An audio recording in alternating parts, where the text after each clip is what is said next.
الحمد لله وحده وسلام على عباده الذين اصطفى أما بعد فأعوذ بالله من الشيطان الرجيم بسم الله الرحمن الرحيم والتين والزيتون وطور سينين وهذا البلد الأمين لقد خلقنا الإنسان في أحسن تقويم قال الله تبارك وتعالى في مقام آخر لقد من الله على المؤمنين إذ بعث فيهم رسولا من أنفسهم يتلو عليهم آياته ويزكيهم ويعلمهم الكتاب والحكمة وإن كانوا من قبل لفي ضلال مبين قال النبي صلى الله عليه وسلم إنما بعثت لأتمم بمكارم الأخلاق صدق الله العظيم وبلغنا رسوله النبي الأمي الكريم ونحن على ذلك لمن الشاهدين والشاكرين والحمد لله رب العالمين ثم بدأت اللهم صل على سيدنا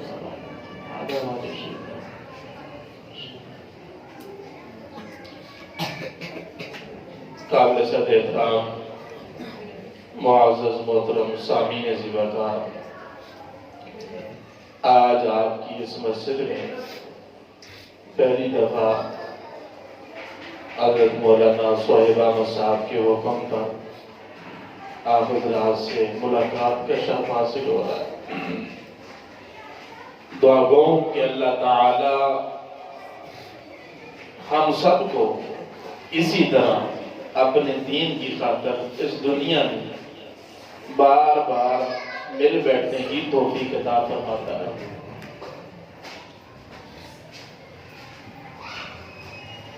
آج کے جمعہ کے نشست میں چند معروضات آپ کے سامنے جو پیش کرنی ہے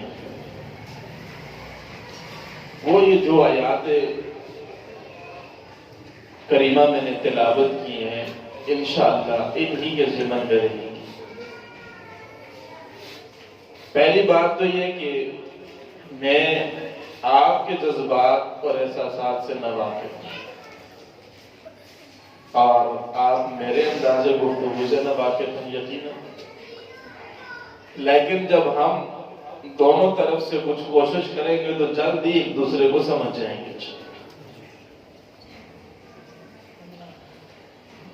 پہلی آیات جو میں نے تلاوت کی ہیں ان کا تعلق 30ویں پارے سورہ 3 سے ہے، والناس سے گنے تو سورہ نمبر 20 بنتی ہے۔ ان آیات میں رب کریم نے مخلوق انسانی کا مقام بیان کیا ہے۔ کیا کیا جی؟ آپ نے بولنا ہے تھوڑا تھوڑا۔ انسانی مخلوق کا مقام بیان کیا اور انداز وہ اپنایا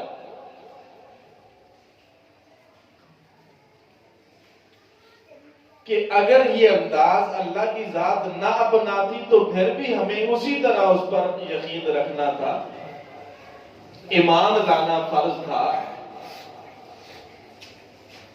لیکن انسان کی عزت و عظمت، مقام و مرتبہ، رفعت و درجہ و اعلیٰ اور بلندی کو بیان کرنے کے لیے رب نے 4 قسمیں اٹھائی۔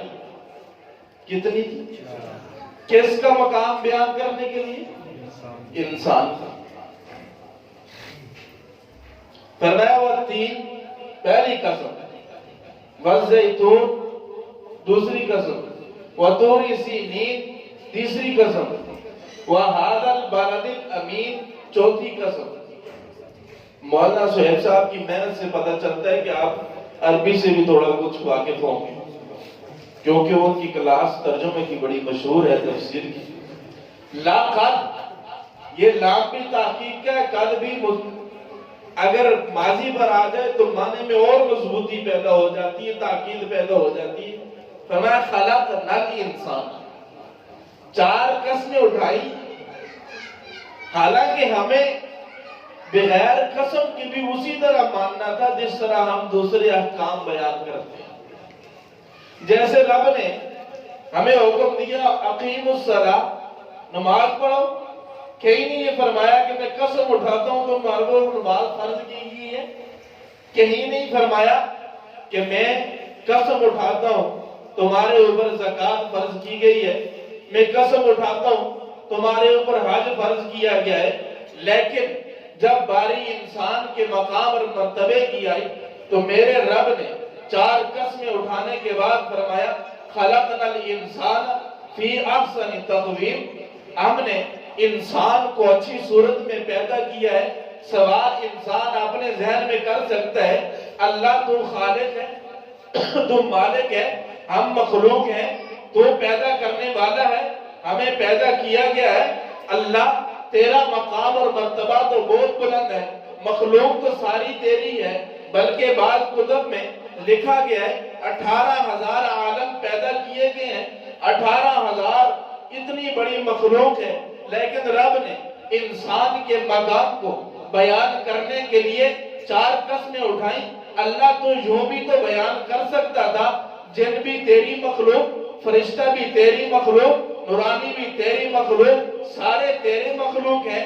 اگر تو یوں ارشاد فرما دیتا لَقَدْ خَلَقْنَا الْإِنسَ وَالْجِنَّ وَالْمَلَائِكَ، میں نے انسانوں کو، جنوں کو، فرشتوں کو، نوریوں کو، خاکیوں کو میں نے اعلیٰ صورت میں پیدا کیا ہے، تو ربا تجھے پوچھنے والا کوئی بھی نہیں تھا، تیرے اوپر سوال کرنے والا کوئی بھی نہیں تھا، لیکن صرف ذکر انسان کا کرنا۔ اب یہاں پر بات ہمیں سمجھ تب لگے گی، پہلے ہمیں سمجھنا پڑے گا انسان کہتے کسے ہیں۔ انسان کے لیے دو باتوں کا ہونا ضروری ہے، ہمیشہ یاد رکھیے گا۔ انسان جس میں عقل نہ ہو وہ بھی انسان نہیں بنتا، اور جس کا وجود محسوس نہ ہو وہ بھی انسان نہیں بنتا۔ اب دونوں چیزیں وجود بھی ہو، محسوس بھی ہو اور عقل بھی ہو، عقل نکال دیں محسوس ہو رہا ہو وہ جانور بنتا ہے، کیونکہ وجود تو ڈنگر کا بھی ہوتا ہے، بھینس کا بھی ہوتا ہے، گدے کا بھی ہوتا ہے، ہر قسم کے جانور کا وجود اور جسم تو موجود ہے مگر عقل موجود نہیں ہے، اسے انسان کوئی نہیں کہتا۔ اگر عقل موجود ہو، جسم موجود نہ ہو وہ بھی انسان نہیں بنتا۔ اگر عقل، شعور تو ہے مگر وجود نہیں ہے، وجود محسوس نہیں ہوتا تو پھر اسے انسان نہیں، فرشتہ کہتے ہیں، اسے انسان نہیں، جن کہتے ہیں، نظر نہیں آتا، محسوس نہیں ہوتا۔ تو ربا انسان کا مقام کیوں بیان کیا؟ جب آپ اس بات پر غور کریں گے دو باتوں کی ضرورت ہے انسان کو، عقل بھی ہو، جسم بھی ہو۔ جسم کا نہ ہونا فرشتے پر بات جاتی ہے، نورانی مخلوق پر بات جاتی ہے، عقل کا نہ ہونا بات جانور پر چلی جاتی ہے۔ جب دونوں چیزیں بنتی ہے تو پھر انسان بنتا ہے۔ رب نے انسان کا مقام کیوں بیان کیا ہے؟ یہی دو چیزیں آدم میں نظر آئیں گی، یہی دو چیزیں نوح میں نظر آئیں گی، یہی دو چیزیں شیش میں نظر آئیں گی، یہی دو چیزیں آپ کو ہر انسان میں نظر آئیں گی۔ فیصلہ یہ کرنا پڑے گا، رب نے انسان کو مقام اس لیے دیا ہے کہ رب نے اپنے انبیاء انسانوں میں بھیجے، انسان بھیجے ہیں اور انسانوں میں بھیجے ہیں، اپنی طرف سے نہیں، ہمارا مزاج نہیں، ہم تو دلیل کے پابند ہیں، اس قرآن کے پابند ہیں۔ رب قرآن میں سورہ بقرہ میں پہلے سپارے میں تقریباً آخری رکوع سے پہلے کی بات ہے، رب کہتا ہے ابراہیم نے بیت اللہ کی تعمیر کی ہے، تعمیر کرنے کے بعد ہر آدمی دنیا میں مسجد بناتا ہے، مدرسہ بناتا ہے، کوئی رفائی ادارہ قائم کرتا ہے، سکول ہو، اکیڈمی ہو، کالج ہو، یونیورسٹی ہو، ہر آدمی کو افراد کی ضرورت پڑتی ہے کہ اس کو چلائیں گے، اس کے نظام کو پھیلائیں گے، اس سے لوگوں کو فائدہ ہو، اس کو آباد کریں گے۔ مسجد تعمیر ہوتی ہے، انتظامیہ والوں کی